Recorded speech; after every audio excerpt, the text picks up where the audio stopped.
사사기 21장 8절부터 25절입니다. 사사기 21장 8절부터 25절.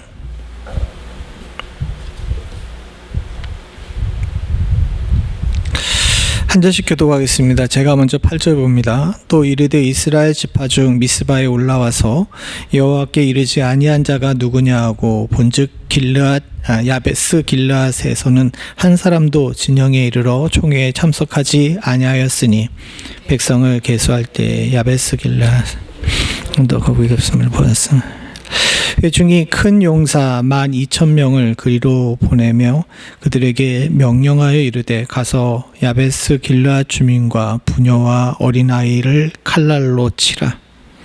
아니 모든 여자를 진멸하여 바칠 것이라. 그들이 야베스 길르앗 주민 중에서 젊은 처녀 400명을 얻었으니 이는 아직 남자와 동침한 일이 없어 남자를 알지 못하는 자라. 그들을 실로 진영으로 데려오니 이곳은 가나안 땅이었더라. 자손에게 사람을 보내어 평화를 공포하게 하더니 그때 베냐민이 돌아온지라. 이에 이스라엘 사람이 야베스 길르앗 여자들 중에서 살려둔 여자들을 그들에게 주었으나 아직도 부족함으로 이를 위하여 뉘우쳤으니 이는 여호와께서 이스라엘 지파 중에서 한 지파를 빠지게 하였음이었더라. 회중의 장로들이 이르되 베냐민의 여인들이 다 멸절되었으니 이제 그 남은 자들에게 어떻게 하여야 아내를 얻게 할까 하고 또 이르되 베냐민 중에 도망하여 살아남은 자에게 마땅히 기업이 있어야 하리니 그리하면 이스라엘 중에 산지파가 사라짐이 없으리라. 그러나 우리가 우리의 딸을 그들의 아내로 주지 못하리니 이는 이스라엘 자손이 맹세하여 이르기를 딸을 베냐민에게 아내로 주는 자는 저주를 받으리라 하였음이로다 하니라. 이르되 보라 세겜으로 올라가는 큰 길 동쪽 실로에 매년 여호와의 명절이 있도다 하고 베냐민 자손에게 명령하여 이르되 가서 포도원에 숨어 보다가 실로의 여자들이 숨을 치러 나오거든 너희는 빌로에 가서 실로의 딸 중에서 각각 하나를 불러들어가고 자기 아내로 삼아 베냐민 땅으로 돌아가라. 만일 그의 아버지나 형제가 와서 우리에게 시비하면 우리가 그에게 말하기를 청하건대 너희는 우리에게 은혜를 베풀어 그들을 우리에게 줄지니라. 이는 우리가 전쟁할 때 각 사람을 위하여 그의 아내를 얻어주지 못하였고 너희가 자의로 그들에게 준 것이 아니니 너희에게 죄가 없을 것임이니라 하겠노라 하매 베냐민 전쟁하여 춤추는 여자 중에서 자기의 숫자대로 붙들어 아내를 삼아 자기 기업으로 돌아가서 성읍을 건축하고 거기 거주. 그때 이스라엘 자손이 그곳에서 각기 자기 지파 자기 가족에게로 돌아갔으니 곧 각기 그곳에서 나와서 자기 기업으로 돌아갔더라. 사람 각기 자기에서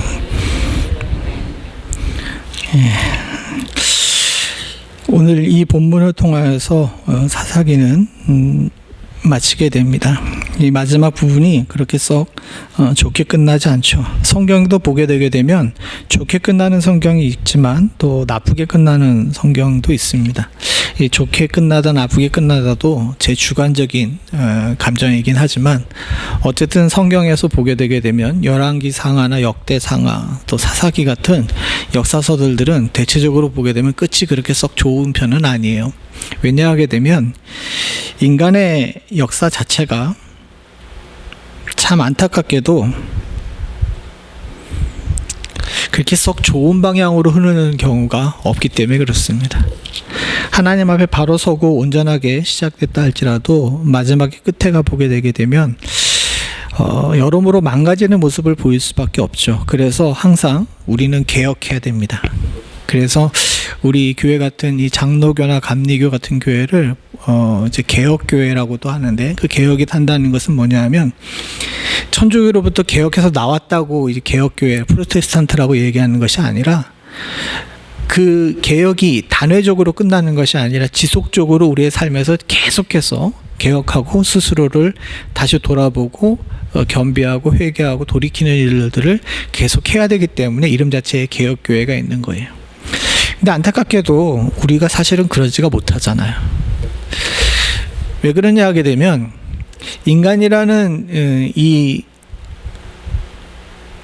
존재 자체가 하나님으로부터 자유의지라는 것을 허락받았어요. 하나님께서는 우리와 교제하기를 원하셨지 우리가 인형이 되길 원하시지 않았거든요.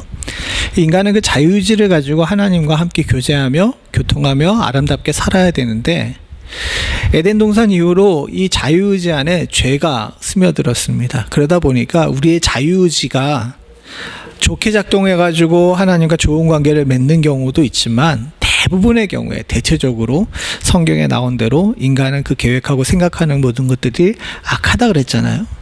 왜냐하게 되면 우리가 그걸 어떻게 할 수가 없어요. 왜냐하면 우리 자유의지에 이 죄가 오염되어 있기 때문에 오염된 이 시스템 자체 내에서는 뭔가 들어간다 하더라도 잘못된 아웃풋이 나올 수밖에 없습니다.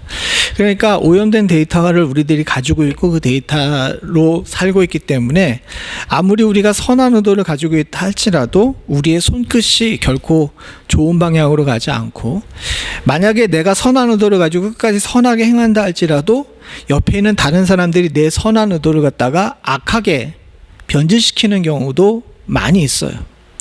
그러다 보니까 기본적으로 인간 사회 자체가 불신을 기반으로 조정되어 있고 이 불신으로 만들어져 있는 사회이다 보니까 역사가 또 사회적 시스템이나 이 구조 자체가 점점 안 좋게 흘러갈 수밖에 없습니다. 사사기는 우리들에게 지금 그걸 얘기해 주고 있는 거예요. 사사기의 마지막에 끝날 때 나와 있는 이 내용이 뭡니까?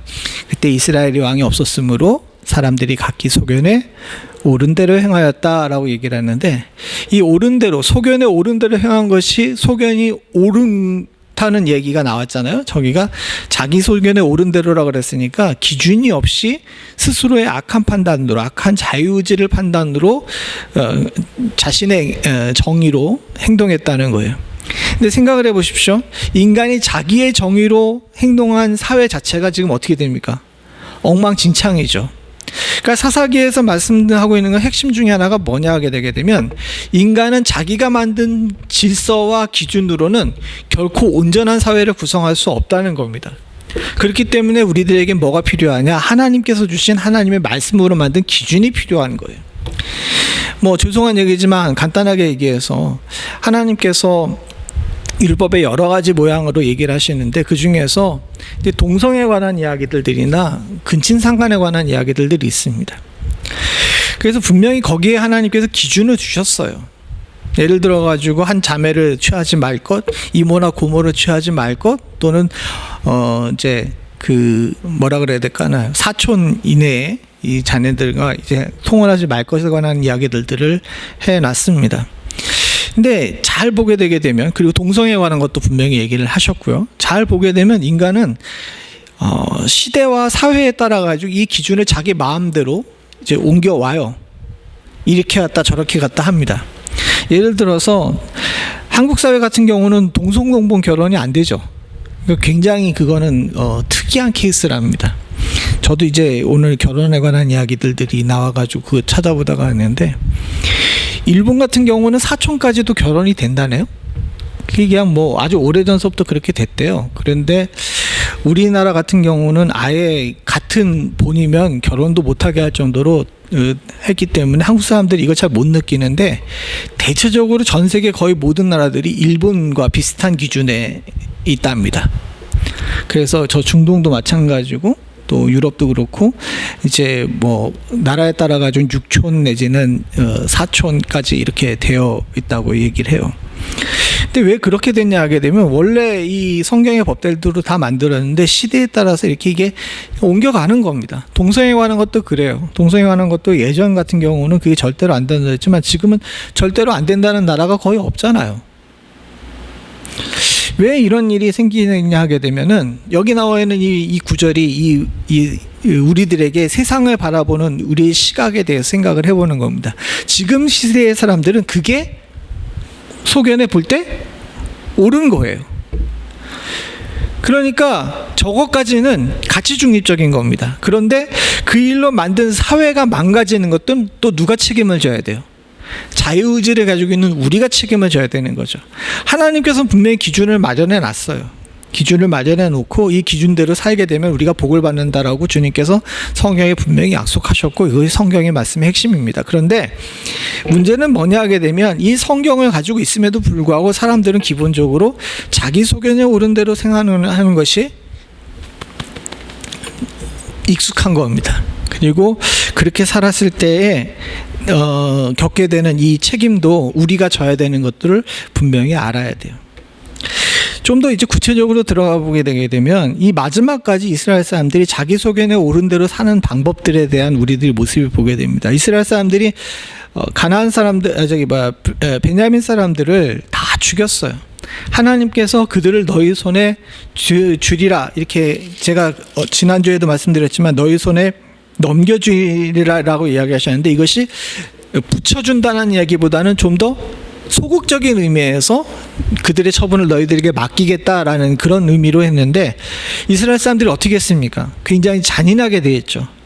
그 전쟁터에 나간 사람들을 다 죽였을 뿐만 아니라 그 전쟁터에 나가지 않은 사람들까지도 돌아오면서 다 불태워버리고 다 죽였잖아요.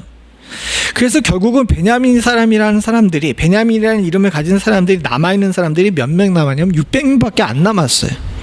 이거 엄청나게 큰 일입니다. 남자 달랑 600명만 남은 거예요. 해도 너무할 정도로 잔인하게 이 문제들을 이제 처리를 했죠. 감정이 격해가지고 하나님께서 허락하신 범위 이상의 것을 저들이 행했어요. 근데 참 사람이 나쁜 것이 뭐냐 하게 되면, 그런 일을 저질렀으면 책임은 누가 져야 됩니까?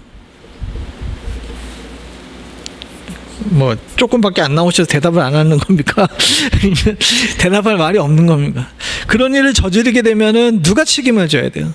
저지른 사람이 책임을 져야죠.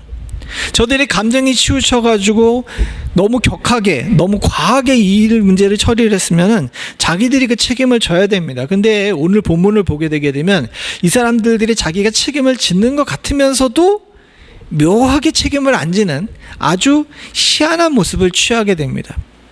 불의한 책임 전가라고 제가 제목을 잡았는데, 이들이 자신들이 이 문제에 대해서 크게 잘못했다는 것을 깨달았어요. 그래서 하나님 앞에 가서 울었어요.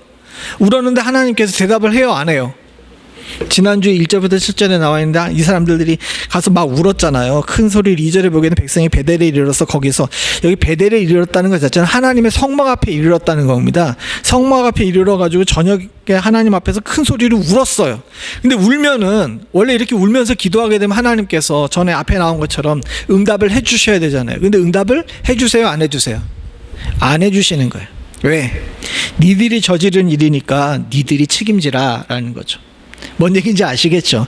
여기 이 사사기 21장이 되게 이제 뒤에 숨어 있는 이 행간의 이 내용이 굉장히 뭐라 그럴까, 조소가 담겨져 있어요. 이 사람들이 자신들이 저질렀음에도 불구하며 하나님이 어찌하여 이렇게 하셨습니까? 라고 이야기하면 하나님께 책임을 넘기려 하려고 그러니까 하나님께서 그냥 대답을 안 해버리신 거야. 그러니까 이 사람들이 어떻게 합니까? 결국은 이 문제를 누가 해결을 해야 돼? 내가 해결을 해야 된다는 거예요. 여기까지는 이 사람들이 문제의식을 가지고 있어요. 여기까지는 이 사람들이 잘한 거예요. 이 사람들의 자유의지가 여기까지는 좀 정상적이었다는 거죠. 그것을 성경에 뭐라고 얘기했냐면 15절, 16절, 17절, 18절의 이야기를 하는데, 우리가 이 부분을 다시 한번 읽어보겠습니다. 같이 봅니다. 시작. 백성들이 베냐민을 위하여 뉘우쳤으니 이는 여호와께서 이스라엘 지파 중에 한 지파가 빠지게 하셨습니다. 여기까지만 읽어보죠. 이 사람들이 뭘 했어요? 뉘우쳤다 그랬어요. 여기까지는 굉장히 좋죠. 뉘우쳤습니다. 뉘우쳤는데 이 뉘우치면서 이들의 내용이 뭐냐, 여기에 이 사람들이 해결책을 가진 것이 뭐냐 하게 되면, 남자만 600명만 나왔으니까 이 사람들에게 여자를 아내를 얻게 해야 되겠다라는 생각입니다. 16절부터 다시 있습니다. 시작. 회중의 장로들이 이르되 베냐민의 여인들이 다 멸절되었으니 이제 그 남은 자들에게 어떻게 하여야 아내를 얻게 할까 하고 또 이르되 베냐민 중에 도망하여 살아남은 자에게 마땅히 기업이 있어야 하리니 그리하면 이스라엘 중에 한 지파가 사라짐이 없으리라. 그러나 우리가 우리의 딸을 그들의 아내로 주지 못하리니 이는 이스라엘 자손이 맹세하여 이르기를 딸을 베냐민에게 아내로 주는 자는 저주를 받으리라 하였음이로다 하니라. 이 사람들이 이게 잘못됐다는 사실을 뉘우쳤습니다. 뉘우쳤는데 이 뉘우쳤기 때문에 해결 방안으로 나온 것이 뭐냐 하게 되면 이제 아내를 줘야 되겠다는 겁니다. 600명의 사람들에게 아내를 줘야 되는데 그 아내를 주는 것에 누구는 빠져야 돼. 자기들은 빠져야 되는 거야. 왜? 저주를 받기 싫은 거지. 그러니까 여기에 이 내용에 보게 되게 되면 이 일이 잘못됐다는 사실에 대한 인식은 있지만 이 일이 잘못한 것에 대해서 책임은 지고 싶지 않은 거예요. 이 사람들이 되게 지금 나쁜 사람들처럼 여겨지지만 이게 인간의 본성이고 어떻게 보게 되면 우리의 모습이라는 거죠. 사실은 그렇지 않습니까? 요즘 세상에 돌아가는 일들을 보게 되면은 일은 저지르는 사람들은 많은데 일에 책임을 지는 사람들은 아무도 없는 것 같아요. 심지어는 국가 지도자들도 다 그러잖아요. 뭐 이게 저는 특정 일을 얘기하는 것이 아닙니다. 이게 기본적으로 다 그런 것 같아요. 그리고 교회도 마찬가지입니다. 교회 목사님들도 그렇고 교회 성도들도 그렇고 잘 보게 되게 되면 스스로의 저지른 일에 대해서 책임을 지려고 노력하는 사람들은 극히 드물어요. 그리고 그 책임을 진다 하더라도 그 책임에 대해서 이게 뭔가 잘못됐다는 사실에 대한 인식까지는 하지만 그 책임을 지는 일에 대해서도 머리를 굴립니다. 악한 머리를 굴리는 거죠. 이스라엘 백성들은 이 일이 잘못됐다는 사실을 알았어요. 그래서 뉘우쳤잖아요. 뉘우쳤다는 건 뭡니까? 자신들이 지금 잘못했다는 사실에 대해서 인식을 했다는 겁니다. 그런데 그 일에 대해서 책임은 지기 싫으니까 이 부분에 대해서 다른 방법을 찾았는데 그 찾은 방법이 두 가지입니다. 그 두 가지 중에 두 가지가 각각 어떤 거냐 하게 되면 다른 하나는 자기보다 정의로운 사람들을 쳐가지고 약자인 정의로운 사람들을 쳐가지고 자신들의 불의를 갖다가 덮어버리는 일이고 또 하나는 자신들에게 감히 컴플레인할 수 없는 항의할 수 없는 약자들에게 자신들의 책임을 전가한 거예요. 첫 번째로 보죠. 자신들의 불의한 일들을 감추기 위해 한 행동이 뭐냐 하게 되면 여기는 야베스 길르앗이라고 하는데 보통 길르앗 야베스라고 얘기하죠. 길르앗 야베스 사람들에게 자신들의 이 실수를 갖다가 넘긴 겁니다.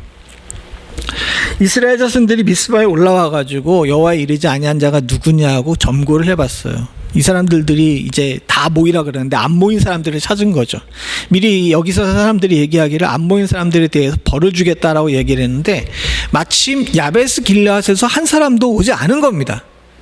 근데 벌을 준다고 그러는데 벌을 준다는 여기도 이 사람들이 되게 나쁜 것이 뭐냐 하게 되면 벌을 준다고 하면서 이 야베스 길르앗에 있는 사람들을 향하여서 군대를 파견합니다.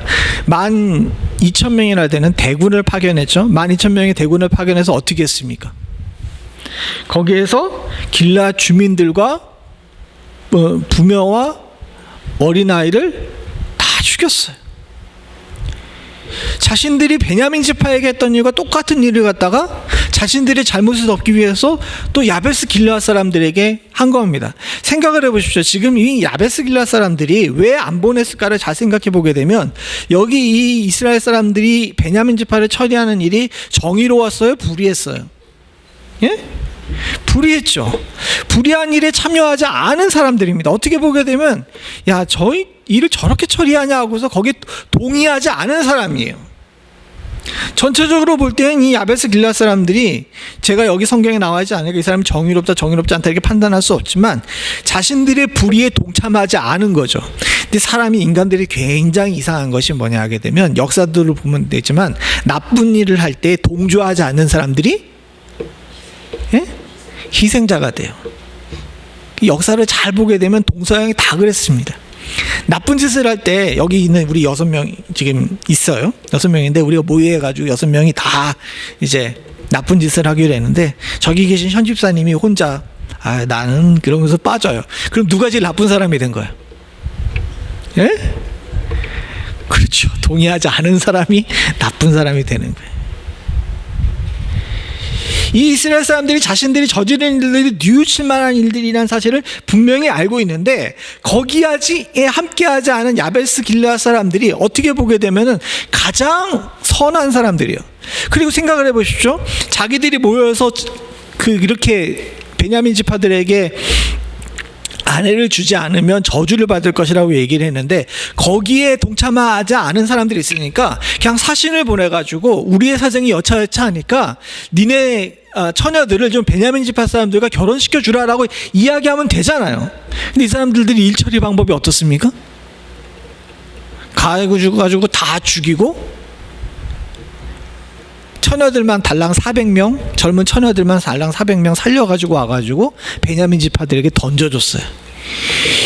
이게 뭘 얘기를 해도 이거는 합당하지 않고 정의롭다고 얘기할 수 없는 일입니다. 100번 양보해가지고 저들이 맹세하는 일에 야베스 길르앗 사람들이 동참하지 않았다 할지라도 일은 저렇게 처리하면 안 되죠. 자신들이 선언한 대로 하면은 저 젊은 여자들까지 다 죽여야 되는 거 아닙니까? 그럼에도 불구하고 다 죽이고 다른 여지 없이 다 죽이고 이 400명을 데려와가지고 마치 물건 던져주듯이 베냐민 지파 사람들에게 그냥 줘버리는 것은 어떻게 해도 이 사람들에게 정의가 없음을 이야기를 하는 거예요. 왜? 자신의 소견에 오른 대로 생각하는 사람들이기 때문에 힘이면 뭐든지 다 해결할 수 있다고 생각하는 거예요. 근데 안타깝게도 보게 되게 되면 오늘날도 누가 정의로운지 불의한지에 대해 생각하지 않아요. 오늘날의 중요한 거는요, 누가 정의로운지 불의한지가 아니라 누가 내 편인지 적인지가 중요한 세상이에요. 오늘날만 그런 것이 아니라 인류의 역사를 보게 되게 되면 하나님의 말씀이 주도하지 않는 시대와 상황 속에서는 항상 그랬어요. 하나님의 말씀이 주도하고 있는 상황 속에서는 하나님 말씀 비춰가지고 무엇이 하나님의 말씀에 옳은지를 고민했어요. 그리고 참 다행스럽게도 우리가 살았던 저 한 30-40년, 길게 봐서 50년가량의 시기는 그래도 어느 정도 세계가 그런 세계였어요. 무엇이 정의로운지에 대해서 찾고 어떻게 하나님 말씀을 적용할 것인지에 고민하는 세상 속에 살았습니다. 불과 20년 전의 일이지만 하버드 대학에서 가장 인기 있는 강의는 샌데이 교수의 정의란 무엇인가였어요. 강의실에 철학과나 심리학과나 사회학과 학생들이 아님에도 불구하고 300-400명, 많으면 500명의 사람들이 다 모여가지고 그 강의를 들어요. 왜? 무엇이 정의로운 것인지에 그렇게 젊은 리더들이 관심이 많았던 거예요. 그러나 지금은 그렇지가 않아요. 누가 정의로운지 무엇이 정의인지에 대해 고민하지 않습니다. 그 정의가 하나님의 정의가 아니라 할지라도 인간 자체가 정의에 대해 고민해야 되는데 그렇지가 않아요. 요즘 세대에 가장 중요한 건 뭡니까? 누가 내 편이냐. 집단에 따라 가지고 자신들의 생각을 얘기를 합니다. 누구는 좌파다 우파다라고 한국은 싸우고 있고 여기 누구는 미국은 여기 민주당이냐 공화당이냐 뭐 마가냐 이런 거로 싸우고 있습니다. 누구나 물어봐요. 그래서 그쪽 편에서 얘기하는 건 뭔데요? 라고 물어보게 되면 옳게 대답하는 사람은 아무도 없어. 뭔지 몰라.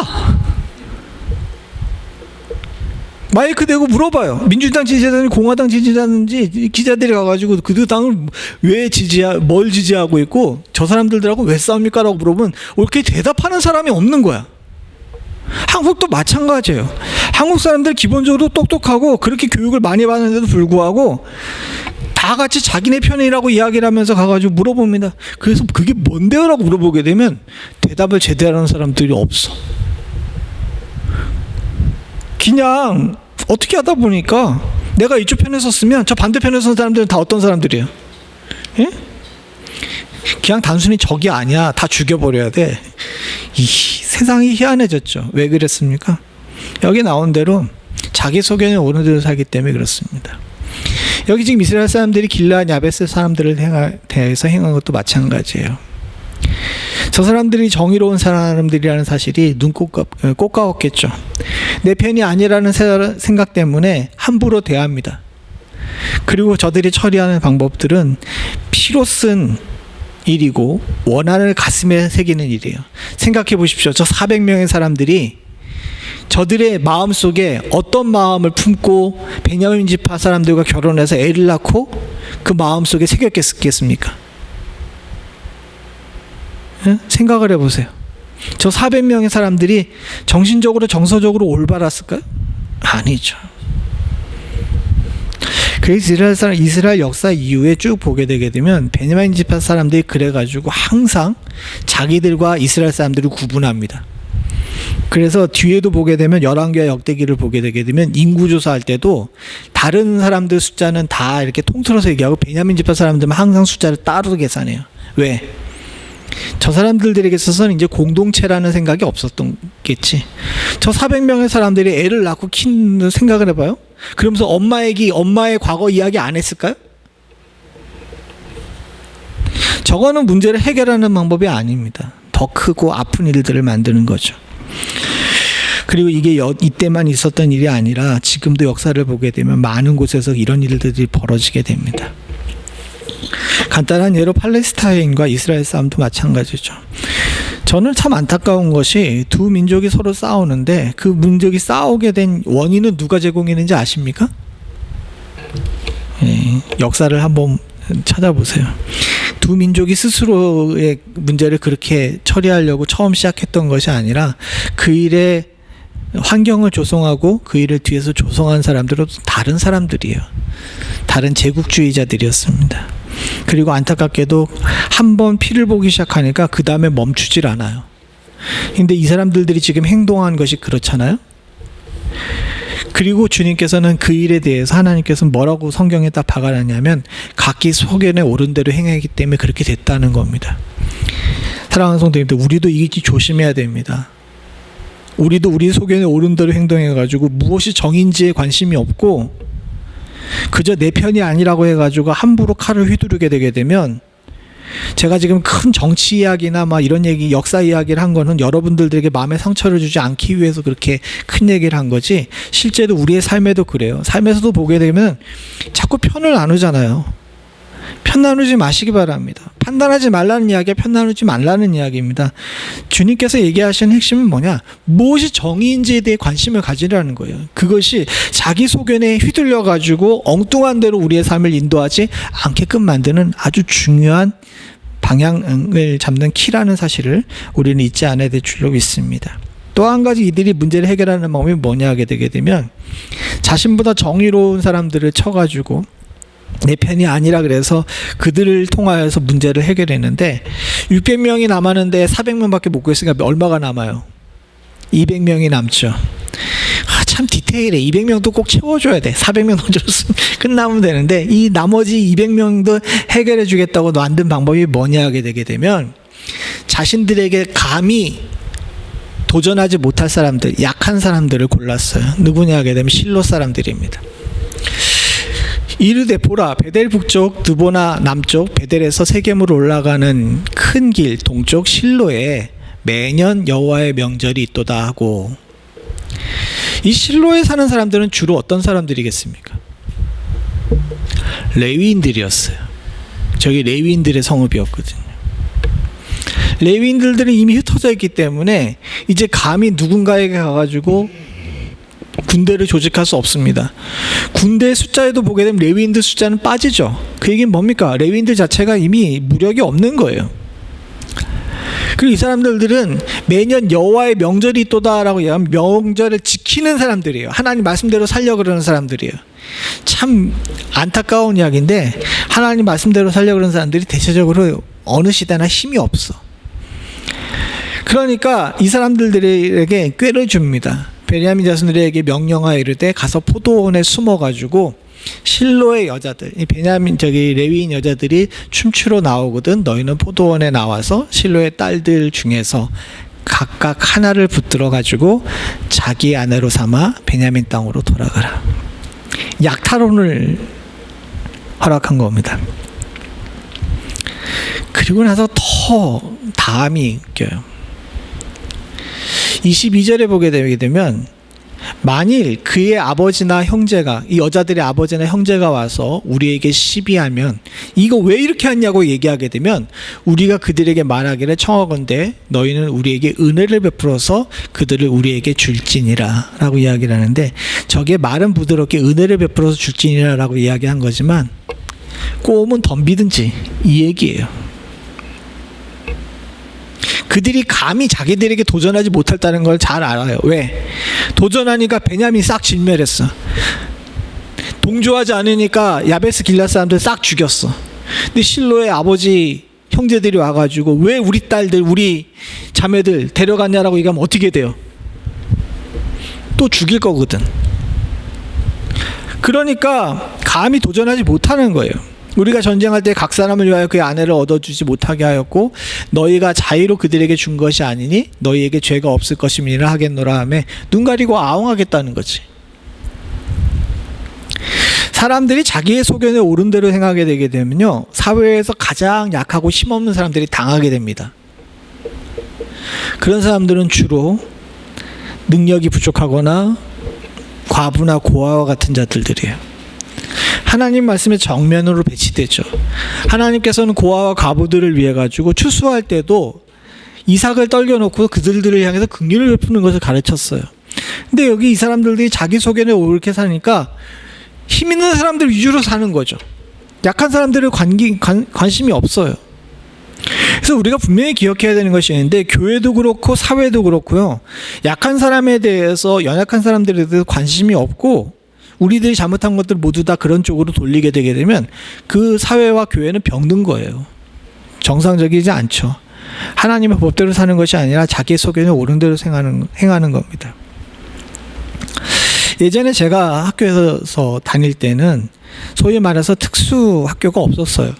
제가 기억하기로 꽤 시간이 지난 다음에 저도 고학년이 된 다음에 특수 학교라 그래가지고 좀 지체 부자유자들이 이렇게 다니는 반을 만들었는데, 그 전까지는 소위 말해서 그 소아마비 환자들이나 또는 다운 증후군 같은 것을 아는 친구들이 반에 같이 있었어요. 근데 참 안타깝게도 건강한 반이었던 때에는 이 아이들을 옆에서 도와주고 챙겨주는 친구들이 많았지만, 꼭 반에 엉뚱하게 힘만 세고 머리가 없는 애들이 이제 반의 리더가 되게 되면 제일 피해를 받는 애들이 누굽니까? 그 애들이에요. 근데 더 안타깝고 힘든 일이 뭐였냐 하게 되면, 제가 한번 경험했던 일인데, 그 일로 인해 가지고 선생님한테 얘기를 했어요. 이걸 좀 말려달라고. 왜냐하면 걔를 힘으로 이길 수가 없었거든요. 말려달라고 얘기했는데 선생님이 애들은 그러면서 크는 거라고 그냥 방치하셨어요. 그러니까 뭐라 그래야 될까요? 선생님이 거기에 끼지고 싶지 않은 거죠.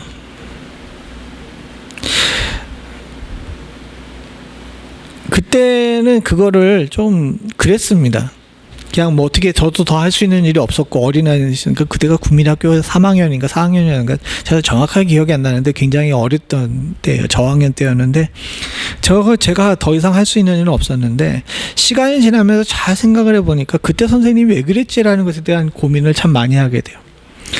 그리고 지나와서 생각을 해보게 되게 되면, 그때 그 선생님이 그 일에 대해 회피하고 또 온 반에서 그 아이가 약한 아이가 당하는 불의한 일들에 대한 모습들이 의외로 교회에서도 자주 일어나는 모습을 보게 되는 경우가 많이 있었습니다. 우리 교회는 그런 분들이 없지만은 제가 사역했던 교회들 중에서도 정신적으로 좀 약한 분들이 있었거든요. 그런데 그런 분들을 중심으로 또 뭔가를 이렇게 좀 일을 하면 좋겠지만은, 대부분의 일의 결정이나 이런 교회의 흐름들을 보게 되게 되면 소위 말해서 힘 있고 능력 있는 사람들 위주로 흘러가는 경우가 더 많죠. 근데 얼마나 하나님 말씀대로 제대로 사느냐를 우리가 보면, 성경의 말씀 그대로, 예수님께서 산상수훈에 말씀하신 그대로 어린 소자 하나, 연약한 나그네, 아무도 곳에서 의지할 수 없는 과부를 향해서 먼저 손 내밀 줄 아는 사회가 진짜 하나님의 나라고 건강한 사회인 줄로 압니다. 근데 이 사람들은 지금 그렇지 못했어요. 왜? 자기 소견에 옳은 대로 살았기 때문에 그렇죠. 이 둘 때문에 결국은 부모를 다 잃고 억지로 잡혀와서 노예처럼 던져진 400명의 여인과 어느 날 어머니 아버지와 인사도 못하고 한밤중에 하나님의 축제를 즐기러 나왔다가 납치당해가지고 결혼한 200명의 여인들, 도합 600명의 불행한 여인들을 만든 거예요. 저 결혼식이, 저것도 결혼이라고 얘기하게 되면 저 결혼식이 기쁨의 결혼식이었겠습니까? 눈물의 결혼식이었겠습니까? 눈물의 결혼식이었겠죠. 제가 오늘 제목을 두 결혼이라고 잡았는데 왜 그랬냐 하게 되면 참 놀랍게도 사사기는 결혼식으로 시작해서 결혼식으로 끝납니다. 기억하실런지 모르겠지만 사사기 1장에 제일 처음 나오는 기사가 뭐냐 하게 되면 갈렙이 온니엘에게 이제 이야기하는 거예요. 갈렙이 말하기를 길르앗세베를 쳐서 그것을 점령하는 자에게 내 딸 악사를 주리니. 이 일에 갈렙의 아우 그나스의 아들 온니엘이 기쁨으로 나아가서 거기를 점령했어요. 그리고 갈렙의 딸 악사를 이제 아내로 맞이하게 되는 결혼식으로 시작합니다. 그리고 이 결혼식은 정말 축복의 결혼식이었어요. 그래서 뭐라고 얘기냐면 악사가 출가할 때, 결혼할 때 뭐라고 얘기하냐면 그에게 청하여 자기 아버지에게 밭을 구하고자 하고 나귀에 내려 갈렙에게 내림에 갈렙이 묻되 내가 무엇을 원하느냐. 15절 같이 봅니다. 시작. 이르되 내게 복을 주소서. 아버지께서 나를 남방으로 보내시니 샘물도 내게 주소서 하며 갈렙이 윗샘과 아랫샘을 그에게 주었더라. 저 결혼식은요, 승리의 결혼식이었고 축복의 결혼식이었어요. 딸이 말에서 내려서 아버지 나 이제 떠나는데 나에게 복 내려 주십시오라고 이야기하면서 샘물을 구했더니 아버지가 한 개로 부족하지? 하나 더 가져라 얘기하면서 샘물 2개 주잖아요. 정말 축복의 결혼식으로 시작했어요. 왜? 사사기 처음 시작은 하나님의 말씀대로 섰거든요. 갈렙은 하나님의 사람이었고 온니엘도 첫 번째 서서 하나님 말씀대로 살려고 했기 때문에 저 결혼식은 정말 축복의 결혼식이었어요. 하나님의 말씀대로 살고 하나님의 질서대로 사는 곳에서는요, 기쁨의 축복의 결혼식이 있습니다. 그런데 사사기 마지막에 나오는 결혼식은 어때요? 600명의 불행한 가정을 만드는 결혼식으로 끝나요. 왜? 자신의 소견에 옳은 대로 살았거든요. 우리는 사사기에서 얘기하고 있는 핵심 우리들이 잘 기억해야 될 줄로 믿습니다. 사사기는 사사들의 이야기이기도 하지만 결국 여기서 나오는 핵심은 그겁니다. 자신의 소견대로 옳게 살는 것이 아니라 하나님의 법대로 살아가는 사람들이 누리는 축복이 있는데, 인간들이 자꾸 자기의 소견에 옳은 대로 살기 때문에 사회가 망가지고 결국은 어떻게 된다는 게 우리가 불행하게 되니까 그렇게 살지 말자고 이야기라는 것이 사사기의 핵심인 거예요. 많은 사람들은 사사기에 삼손 얘기하고 기드온 얘기하고 입다 얘기하고 뭐 이런 얘기를 하면서 그 사람들 영웅의 이야기라고 이야기하지만 결국 사사기에서 이야기하고 있는 핵심은 그거예요. 너 어떻게 살 건데? 라고 물어보는 겁니다. 넌 어떻게 살 건데? 라고 물어보는 거예요. 그리고 넌 어떻게 살 건데? 라고 이야기를 하면서 거기에 가장 대비되게 얘기하는 것이 결혼식인 거죠. 하나는 축복의 결혼식이고 하나는 불행의 결혼식이죠. 그리고 이 축복의 결혼식과 불행의 결혼식의 원인을 보게 되니까 그건 명확한 겁니다. 우리가 다 나온 것처럼 반복되는 후렴구죠. 각자 자기의 소견에 옳은 대로 사는 거예요. 근데 여기 참 재미있는 것이 나오는 게 뭐냐면 각자 자기의 소견에 옳은 대로 행하는데 그 앞에 보게 되면 23절과 24절에 묘한 표현이 나옵니다. 베냐민 자손이 자기 기업으로 돌아가서, 그리고 24절에도 보게 되면 이스라엘 자손이 그곳에서 각각 자기 지파와 자기의 가족에게로 돌아갔으니 각기 그곳에서 나와서 자기 기업으로 돌아갔더라 라고 나옵니다. 그리고 나서 자기의 소견에 옳은 대로 살았다라고 이야기를 해요. 여기 이제 말씀에 주는 또 한 가지 포인트가 있는데 뭐냐 하게 되면 다들 하나님의 앞에 나와가지고 베델에서 예배 드릴 때는 하나님의 말씀대로 할 것처럼 다 해요. 여기 이 사람들도 뿐만 아니라 앞에 있는 사사들도 그랬습니다. 근데 문제는 뭐야? 다 자기 기업으로 간 다음에는 하나님의 말씀대로 해요? 자기 소견에 옳은 대로 해요? 네. 이게 문제라고 이야기 찍어주는 거예요. 무슨 얘기인지 아시겠습니까? 제가 시간 관계에서 여기서 마치게 되는데, 잘 생각해 보게 되면 성전에 나와가지고 우리가 성전에서 하나님 말씀대로 살아야지라는 이거 집에 차 몰고 돌아가면서 다 길바닥에 쏟아놓고 집에 가게 되면 다 어떻게 삽니까? 제가 여러 권사님들이나 집사님들을 탓하는 것이 아니라 이게 인간의 모습이거든요. 사사기는 제가 묵상하면서 여러 차 읽으면서 느끼는 건데 뭐냐 하게 되면 정말 인간의 본성과 사회에 대해서 통렬하게 지적을 하는 거예요. 왜? 이 사람들이 베델 앞에서는 울면서 하나님 앞에 옷을 찢고서 기도해요. 하나님 어떻게 해야 됩니까? 라고 기도를 합니다. 근데 하나님께서 대답해주고 정말 하나님께서 어떻게든 그 사람들에게 긍휼을 베풀려고 얘기를 하세요. 근데 문제는 뭐냐 하게 되면 다 자기 집으로 돌아간 다음이 문제인 거야. 자기 기업으로 돌아간 다음이 문제예요. 자기 기업으로 돌아간 다음에는 하나님은 없는 것처럼 살거든. 그러면 불행한 결혼이 되는 거죠.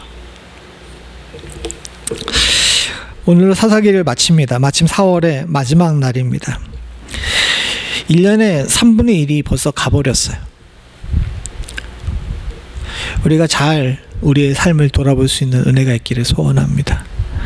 사사기를 마치고 나서 다음에는 다른 성경을 가지고 이야기할 것이지만, 사사기를 통해서 하나님께서 누차 물어보시는 이 질문, 넌 어떻게 살 거니? 라고 물어보는 이 질문에 우리가 온전히 대답할 수 있는 은혜가 있기를 소원합니다. 바라고 소원하기는 우리 사랑하는 권사님들, 집사님들이 여러분들의 기업에 돌아가서도 하나님의 법대로 살 수 있는 은혜가 있기를 소원합니다.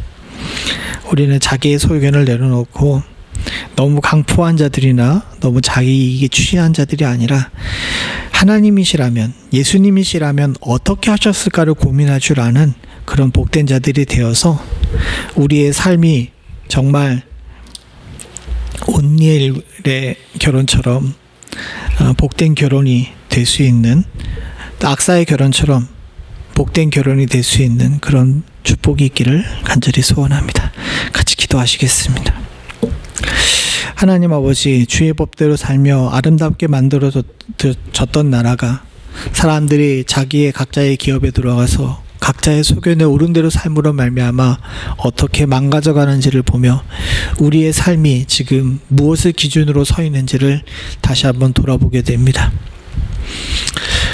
우리가 예수를 믿는다고 이야기를 하고, 심지어는 직분을 받고 목사로 살기도 하고 권사와 집사로 살기도 하지만, 하나님 과연 하나님 말씀대로 살았는지를 돌이켜보게 되게 되면 스스로의 삶에 부끄러움을 금할 수가 없음을 주께 고백합니다.